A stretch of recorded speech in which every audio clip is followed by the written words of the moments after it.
for now, I suggest we continue just to keep a bit of speed in this meeting.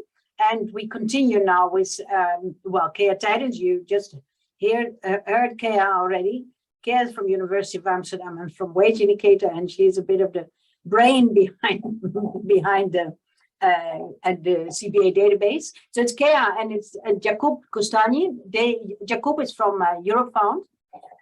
Jana will ask them because, as Gabrielle explained already, this whole team of people around, they meet every Wednesday, either at 4 o'clock or at 10 o'clock in the morning. We meet, some meetings are just 5 minutes and sometimes it's an hour. And there is a nice fierce discussion on what is happening in CBAs. And obviously there is a link to the projects which we have, but I can tell you, if there are some who say I want to be part of it to understand more, reach out to me and make sure that it happens, because there is all of a sudden a nice forum where you have this CBA research topics within that meeting. Okay, meeting now, a podcast discussion. Jana, Jakub, and Kea. Take the floor, please. Thank you, Pauline. And yeah, so it's me again. So what we want to do next is talk a little bit about basically the two things that we think are going to be the biggest challenges of the upcoming project and what experiences we already have facing those challenges. And so we thought about, like, in what way is it difficult to actually research wages, right? And it must be difficult because otherwise we would already have a full comparative database on collectively bargained wages that everybody can just use. So what are the main obstacles that we've looked at? And we came across two things. So mainly coding pay scale tables. And those of you who have experience looking at pay scale tables, and I think that might include Lisbeth and Paul, but also Vladimir here, know that they can look quite different across different agreements. They can also be quite unclear. You'll find one agreement that looks entirely different from another. Things might be spread out over different tables, might also be integrated in one table that you need a PhD degree to actually understand what's in the table and how to read it. And then you haven't even started comparing those pay scale tables across countries, right? And the other thing is, how do we know if we have a representative sample? So if we look at our 100 CBAs, how do we know that what we find in those collective agreements is representative of all the collective agreements in a country? And so those are two things that we really feel like we also want to develop this methodology in the database and make next steps. And so we've asked two people here to join us today, Jakub Kostolny. Several of you still know Jakub as a researcher for CELSI, which means that he has worked with the CBA database before and is very familiar with both the database and the team. But I think now 2 years ago, maybe Jakub, he moved to Eurofound, so the European Foundation for the Improvement of Living and Working Conditions, and became a researcher and project officer there. And his main responsibility there is to work on a pilot project establishing a database to monitor wage floors in collective bargaining agreements. And that is a project that was requested by the European Parliament and European Commission. And it's also a project that we have teamed up with in the last 2 years. So Jakub has come to present some of the outcomes of that project. And after, I will give him the floor in a moment to just present some first outcomes, because that is the stage we're in at the moment. And after that, I'll give the floor to Kea Tijdens, who's the co-founder of the Wage Indicator and has been and was its research director for, I think, over 2 decades. Kea has a very, very long experience looking at collective agreements, studying the contents of collective bargaining agreements. And she's also the author of several papers looking into the feasibility of creating CBA databases and creating representative samples. So my question to both of you is to look into mainly what have you learned in your experiences either over the past few years working on this or the past few decades. And I'm going to start with Jakub, who has some very exciting outcomes actually to present already. So go ahead. Thank you, Anna.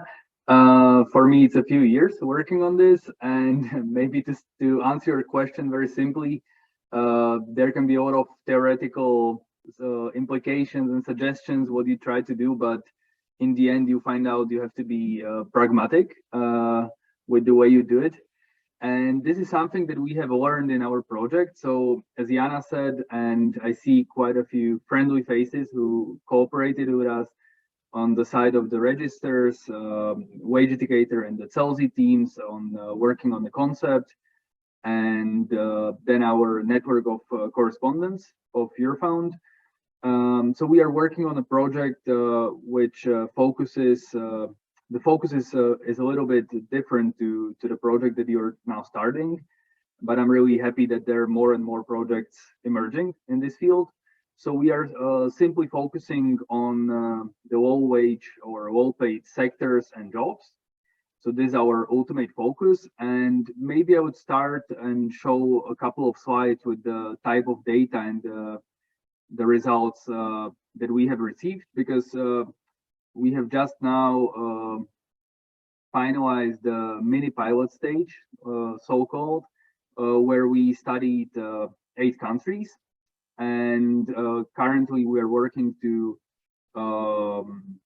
adjust the concept, simplify it a bit, and also to rework our database and to expand it on the 27 countries.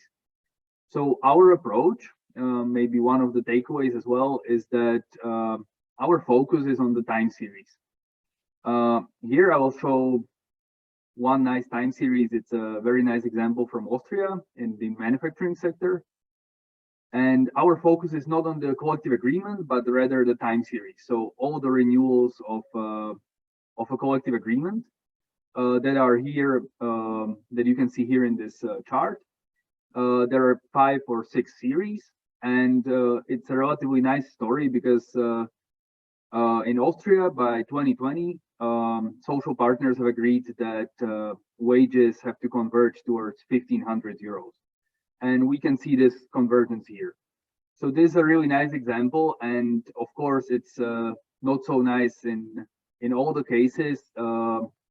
You face a lot of problems with selection of the data, access to the data and to the collective agreements, filling up the series. It can be quite challenging, but the way we set up the database is that it's a relational database. So everything is related to everything else, starting from sectors, rates, the frequencies. We have done a lot of data cleaning and quality control in order to make this data comparable. Another thing which we have achieved, or we try to look for, there was this concept developed by Jana and her team, where we studied, where we focused on 2 approaches. So we had a sector approach, which would take the agreement as it is. And then there was kind of our need or our willingness to show some comparable data.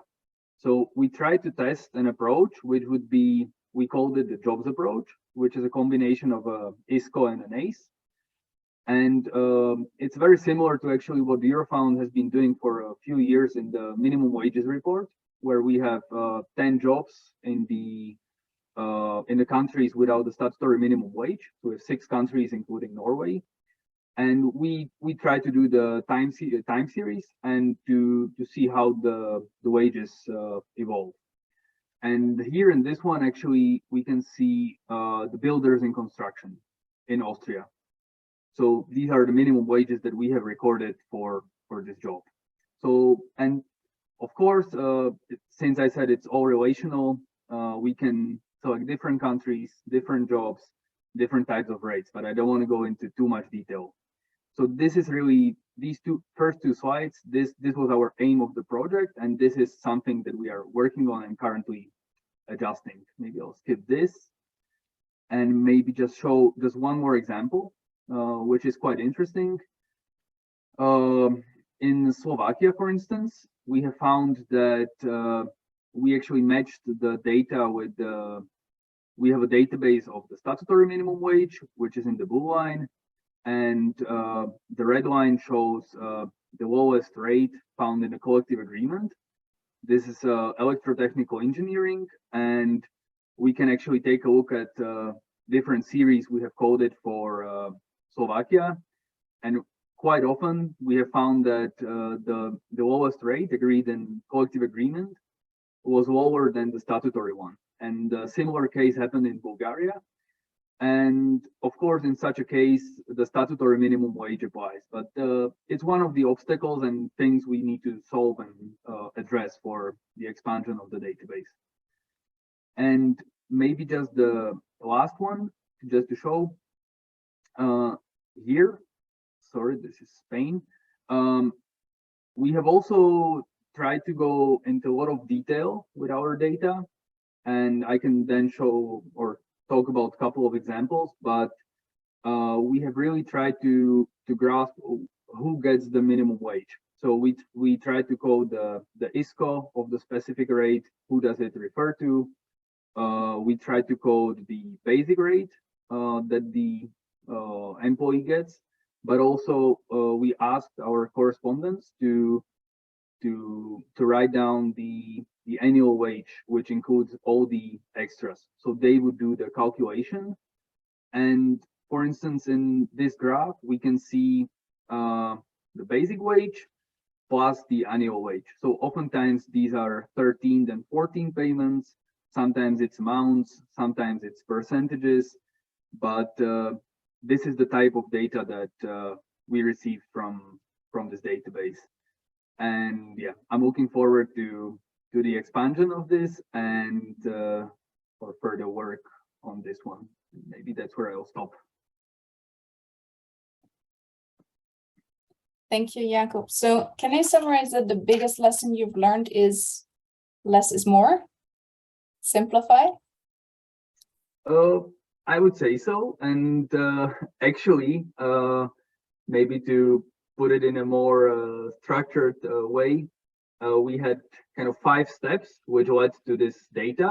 So we first had to identify the jobs and sectors, the access to agreements, then sample the agreements to pick the ones we want, to code them, and to do the quality control. And I would say it applies to all these 5 different areas that oftentimes less is more. Yeah.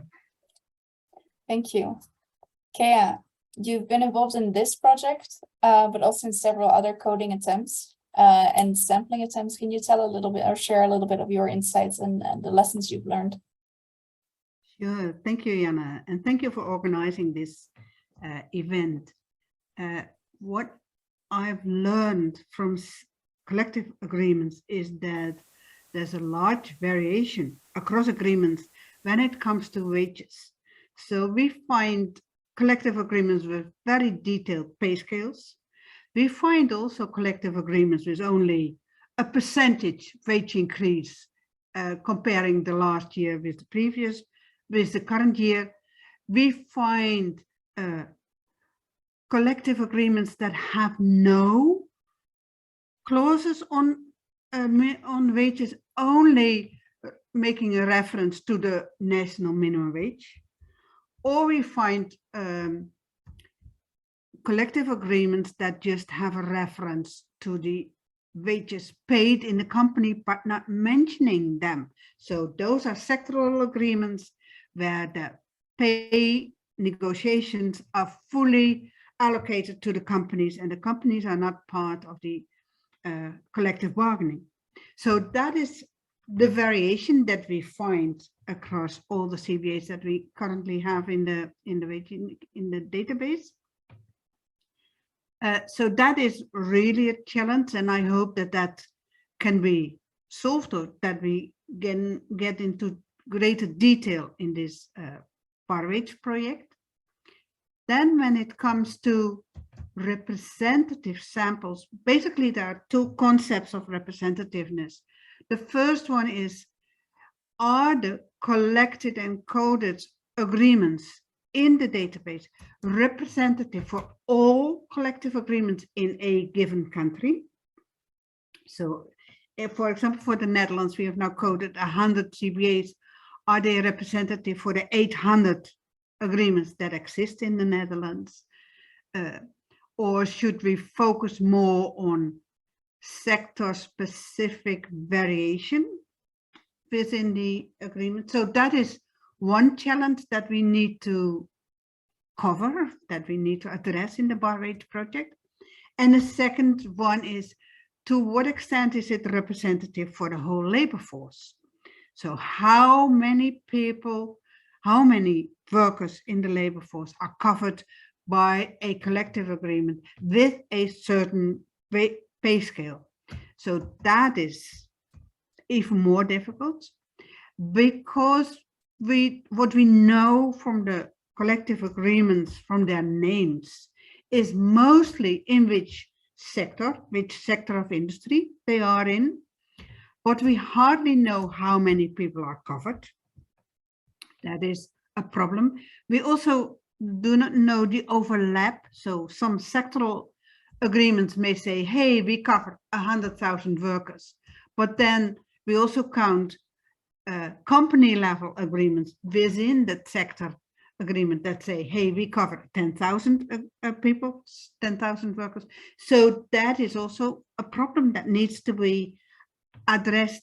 And then are we looking for the largest collective agreements to do to make representative statements about the wages in all collective agreements? So there are really many challenges that need to be addressed, but I think we can make it. We have also micro level data from the structure of earnings survey, for example, where we know how many people, how many workers are covered by sectoral agreements and how many by a company agreement and how many are not at all covered.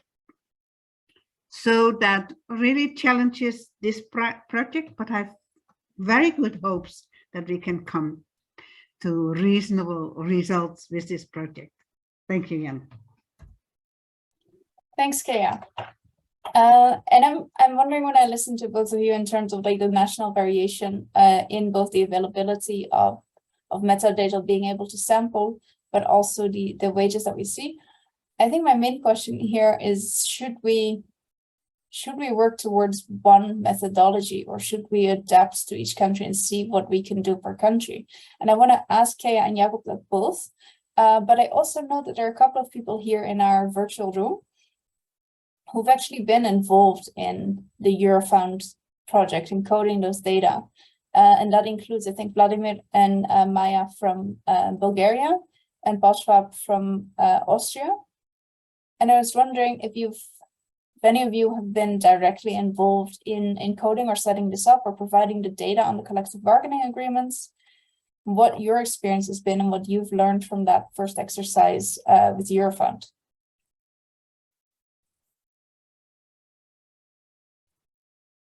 Would anybody like to come in? Yeah, feel free to talk, huh? Vladimir. Yes, my remark is follow. We don't quote our agreement because, as far as I know, this is the duty of our Eurofund correspondent in Bulgaria. We provide only sectoral collective bargaining agreements to this unit, and after that we do not what's happening with this information. But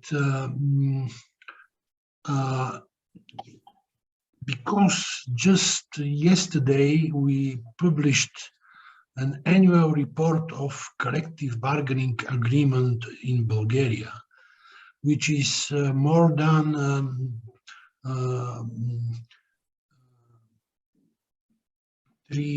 300 pages, and in this report we analyze the wage settled by collective labor agreement.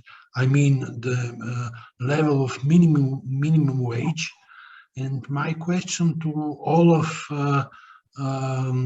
country represented in this webinar, do in your country exist this kind of report and research, report on collective bargaining in let's say, for example, the Netherlands, in which the problem and the information and the data about wages is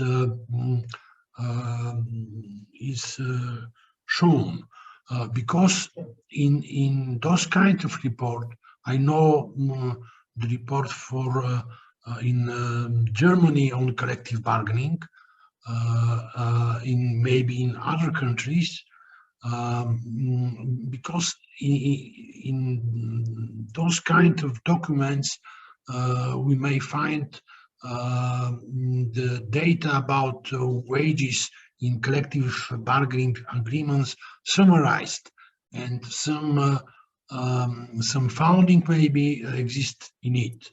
I can share the link on our annual report.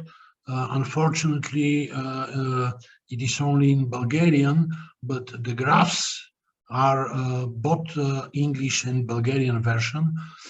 So you can find the data we collected and put in this report on NACE codification of economic activities, the structure of enterprises, small, medium, and large, also private and public sectors, and regional distribution of collective agreement. I think one of possible steps to complete, to add some work in our common databases to make a research on these annual reports.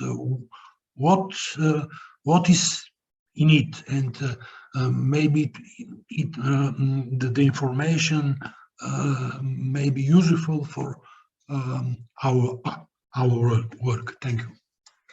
Thank you very much. And I think that's a great question. And I actually know there are several people in the room who work on national collective bargaining agreement wage reports. And I'm sure that Paul did some work on this.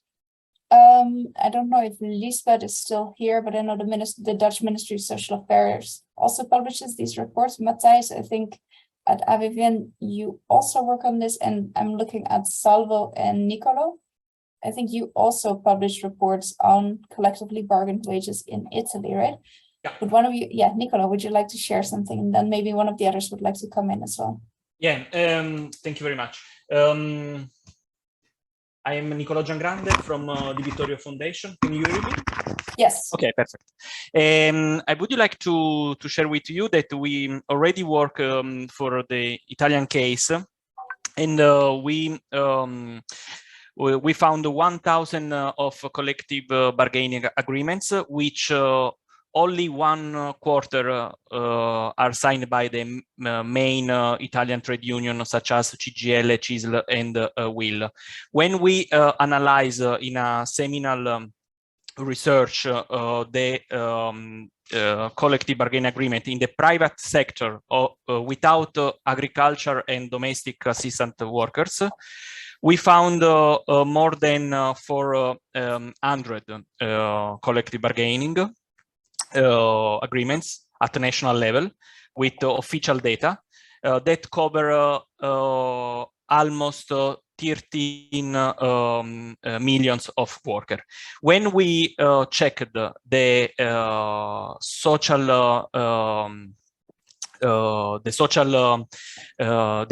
part that signed this kind of agreement, we found that only 37 of these collective bargaining agreement were signed by the CGL Cisle Wind and cover 97 of the workers. And the others, which mean 63% of collective agreement, cover only 3% of workers. This is possible because they are signed by unions that are not representative of workers, and is allowed by the Italian law, unfortunately.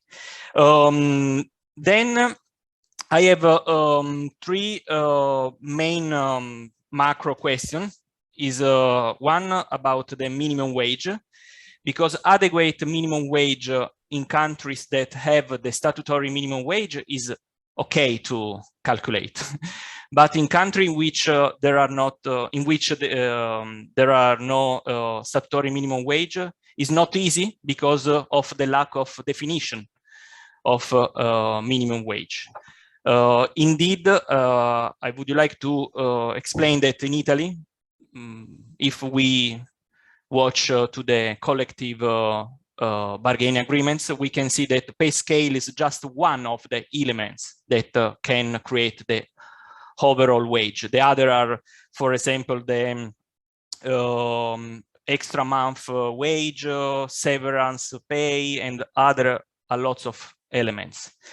So we also need to define about the minimum wage in country in which is not present the statutory minimum wage.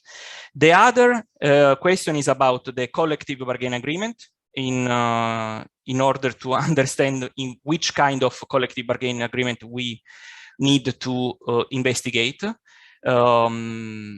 Because as I show you, there are agreements that are representative of workers, signed by unions with membership, and others that are just created by unions and also sometimes by employer associations that are not representative of people. And the other question is that is quite tough in Italy, is the employees distribution that Gianna was showing in the first slide. For a single pay scales. I'm working to understand how to find a methodology in order to check the real distribution, because otherwise it's just an estimation that is not, but we are also asked to the National Institute for Social Security, which has the administrative data about this distribution, but we don't know if they can share with us. Thank you. Thank you. Thank you, Nicola. And I think a large part of what you're saying speaks to sampling, right? It's really about, you don't necessarily want to code all of the collective agreements that exist. You can pick a specific sample and you will have about 97% of the population, right? And so what have you learned in those past projects in terms of finding those right agreements, those few agreements that actually cover almost everybody? Did you find a certain trick to get directly to the best agreements? About this issue, I give the floor to Salvo because he researched the particular agreements in other sector, and he can explain better. Salvo? About what in details in particular? Again? How to know before you start coding, how to know which collective bargaining agreements to choose for your analysis. So how do you know that they are representative agreements? But we assume they are representative agreements when they are negotiated and subscribed by sectoral federations of the main confederation. And as already Nicola said, we have these abnormal fragmentation and proliferation of agreements which are not expected or supposed to be really representatives, as they do not rely on actors which have a recognizable representativeness in terms of membership, in terms of, for example, Work Council's votes and other parameters and criteria, for example, the territorial distribution and all things like this. We also made, among many different other empirical surveys and investigation here at Fondazione di Vittorio, we all made research and a survey comparing the main representative industry-wide agreements, what we call the leader collective agreements in sectors, in particular in very vulnerable ones. And I mean, for example, trade, hoteling and restaurants and other services, which normally are located at the lowest range of the pay scale in a country where, as you know, we do not have a cross-sectoral or cross-sectoral minimum wage. And we compare these leader agreements with the most the best of the worst. I mean, the other ones signed by in competition, making a sort of contractual wage dumping to the main ones, and just to see where and how these agreements by new actors really provoke and produce forms of dumping and competition in terms of labor costs to the main ones. So we are pretty well equipped, in my view, and I'm very trustful on the possibility of responding to 100% of your expectations in terms of tasks and things that have to be accomplished. Where I confess to be a little bit more concerned, and I wanted to share this impression also with the colleagues, in particular the colleagues, for example, from CELSI, is the fact that some of our institutes, namely we and them, are also expected to conduct a pretty similar, if I well understood, investigation and survey in other countries, namely in our case, France, Spain, and Portugal, where, as you can figure out quite easily, to get information about all the things that we should is not easy at all. Sometimes it's not easy at all, also in our own countries. But thanks God, and thank also to Nicolò, that is almost second mother language in Portuguese and in Spanish, and I can read easily French and also Spanish. You understand that to make this kind of study for other countries is quite difficult. And even if in my own case, I have some, I think also Nicolò, we have more than some notions about the functioning of the industrial relations and collective bargaining machineries and systems in these countries, you have to recognize that in a way, these assume as a preliminary and fundamental base is that we are pretty confident with the way this country function on these things. And this cannot be given for granted, not only, but we also have to be capable to frame all the information that we will gather into a sort of grid of information. And as regard, I would recommend to all of us, and in particular the scientific coordination of the project, to go more in detail in the very next steps and months about the development of our work plan. Because, for example, we need, I think, some kind of template in order to order the information that will be gathered in a common grid, which is composed for the final reports also of chapters, paragraphs, sub-paragraphs. We are expected to make interviews, for example, but what we have to ask in these interviews is just on our free interpretation of the project aims, or we better, as we are supposed in two institute countries to cover something like 9 EU member states, that we better share a grid of question marks that we have to deepen. So concluding, my suggestion is to specify and to precise better in the operationalization of our work plan, not only in a timetable and steps, but also in details what kind of things we are expected to produce exactly. If I start to talk about Salvo, can I interrupt you here because we're running out of time, and I think you're making very good points, and for everybody else. So yes, this is indeed what we're going to do is look into country cases as well, right?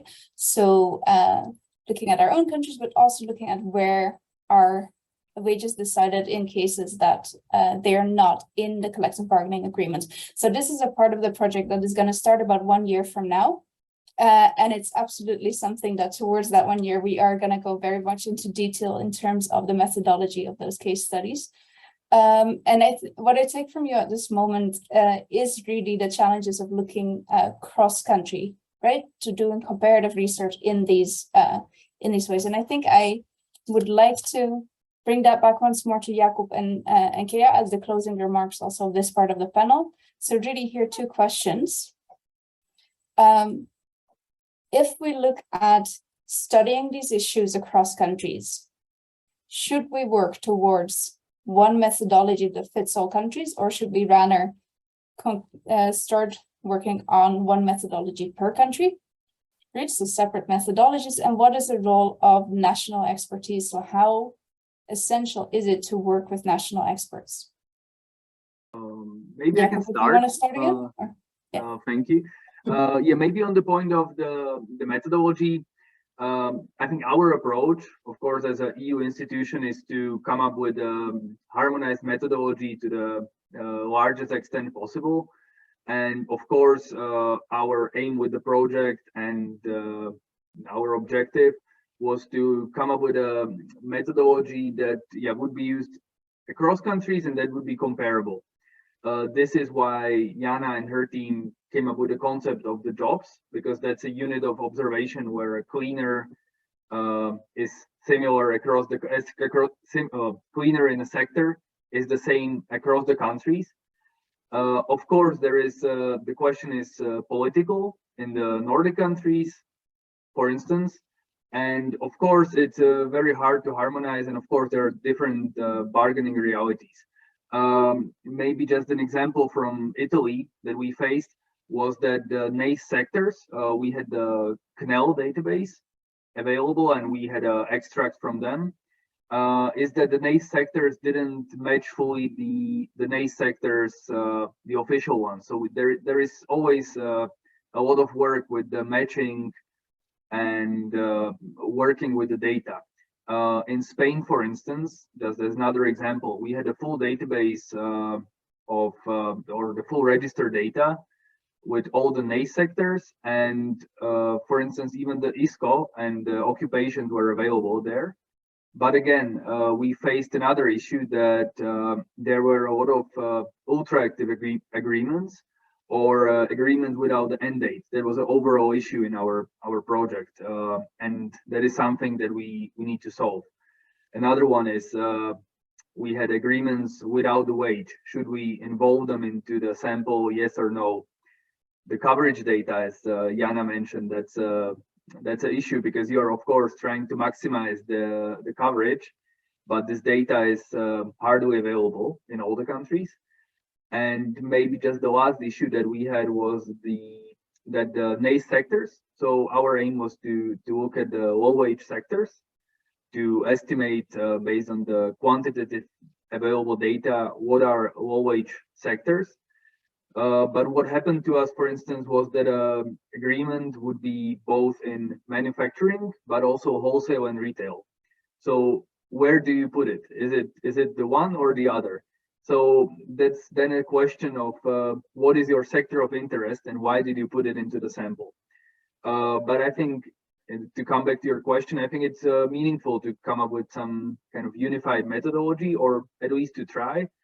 And our aim is also to document what is and what is not possible in which countries. And this is something that we're trying to do. Yeah. Thank you. Okay. And you're still muted. Yeah, do you hear me? Yes, I fully agree with Jakob. So I would advise a strategy first to keep as much as possible a template that makes cross-country comparisons possible. And once it turns out that one country or another country does not fit into the template, adapt the template, or, you know, discuss whether still the template can be used in the country.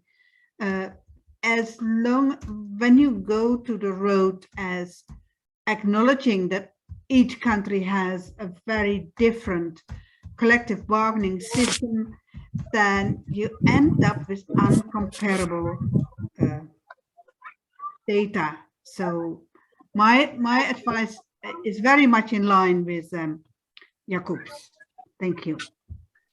Thank you very much. And with sorry, that, maybe can I? Sorry, I just Yeah. wanted to add one thing. Sorry, is that for instance, we have tried to come up with a lot of quantifiable data and to categorize a lot of things.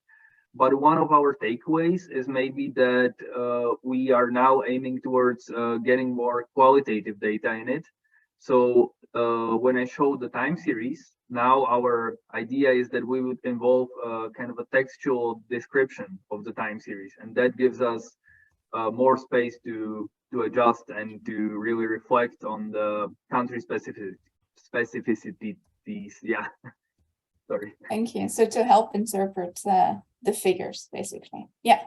Thank you very much. Thank you both for joining us here and for everyone pitching in. We move to the last closing discussion of this kickoff. So I hand back to Pauline for a little chat about our dreams and wishes.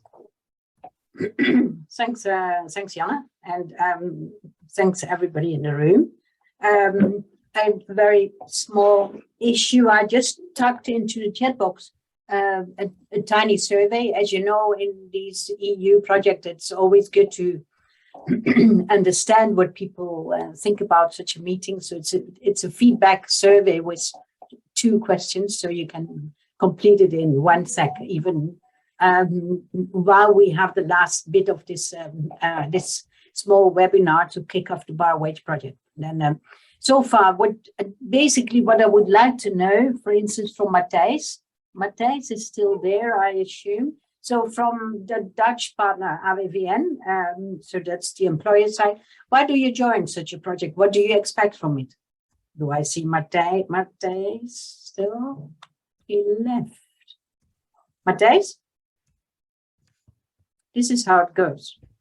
After an hour, so we lost him. So then we have the Italian partner, FDV.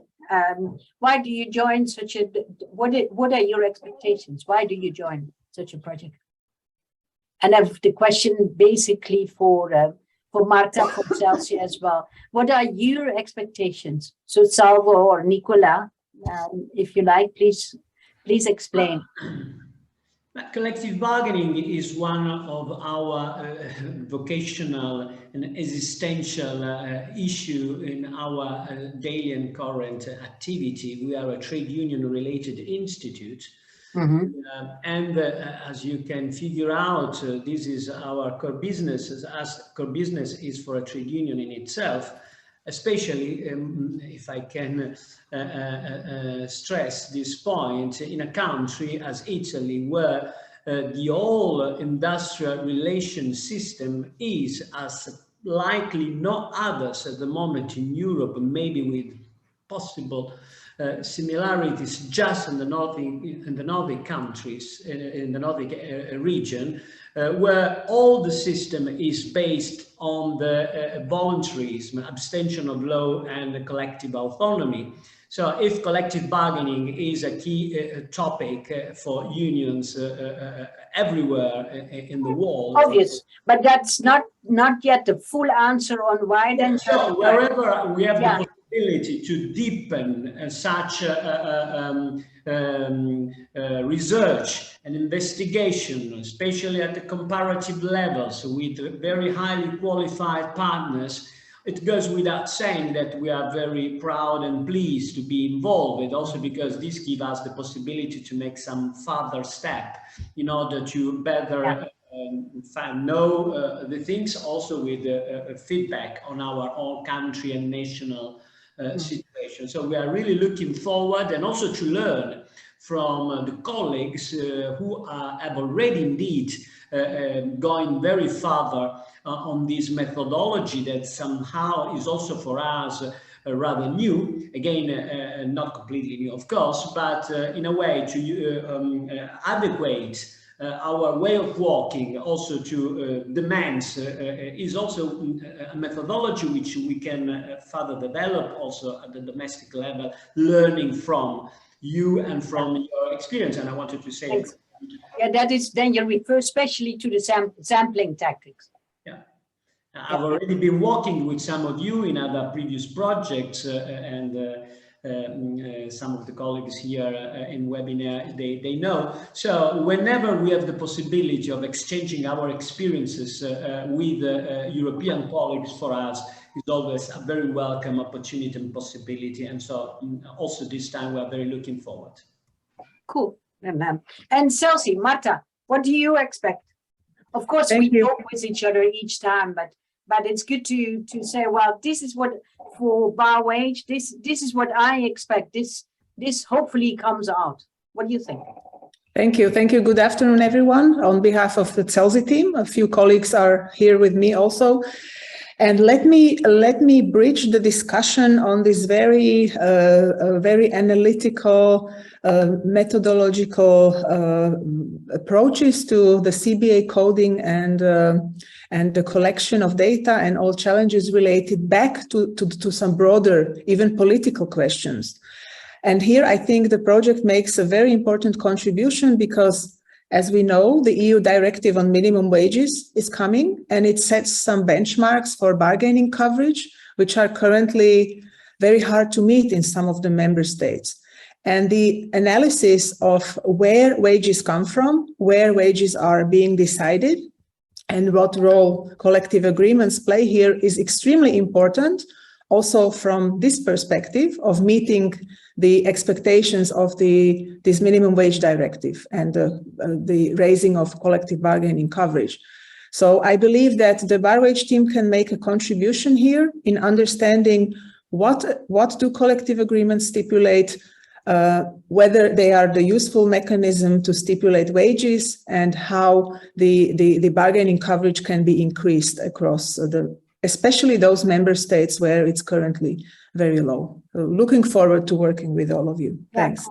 Yeah, cool. And Erland, I know that let's say Industrial is formally not a partner of this project, but you're eager to follow this. Can you tell me what you hope what comes out for you for Industrial?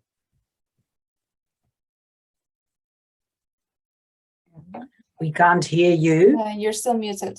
Yes. I'm sorry, Yeah. I'll repeat. The last speaker mentioned collective bargaining coverage, and we don't have good statistical indicators on this. Only a few weeks ago, I took it up with Eurostat, and I said that the one indicator that exists under OECD is very limited, full of holes, and not up to date. And now that the new directive comes with the target of 80%, of course, we need to know how this is developing in the 27 member states. And if this project can help, we will really be interested in a dialogue. If you can tell us how things are evolving from the adoption of the directive, and it enters into force pretty soon. So very positive if this project also focuses on coverage. Make sure we reach out to you. On the other side, keep in mind that a part of this group will meet every Wednesday. So if you want to tap in quickly to a couple of this group, then send an email to Jana, to me, and we discuss. So thanks a lot. Good that you look forward. Are there more who say, well, I want to be part of this because I know that this is for political reason crucial to be on let's say part of this cool project. Anyone else? No, now all of a sudden it's very polite and silent, which is understood as well. And then can I ask a final question, maybe for the future? I know that we have had many projects like this, coding CBAs, understanding better what's going on. But I'm wondering what for all of you would be the dream end goal of this project? What do you hope to find, except for meeting the targets, of course, but is there a dream end goal that you would have after this project ends? Anyone who can say that, thank you. Is there, so there is Jana, but there's also Martin Cousy who could have a dream, and Erland being, let's say, with his, let's say, all the on daily basis working with CBAs, and that counts for Nicola as well, for Salvo as well, for Paul as well. So add on, what is your dream? If no dreams yet, Matthijs? My dream? Yeah. I just responded to your survey, and I said I'm interested in the database, and if there perhaps could be a demonstration on how to use it, because it's massive, and there are some methodological issues here. But we have a great interest in collective bargaining, Industrial Europe. Of course, many of our unions and the member states are front runners in the field of collective bargaining. But we see so many new challenges coming up, and we don't know much to what extent they address the green economy, the digital economy, etc. So how to use it, how to extract data. The language issue, I think we should be able to get around it.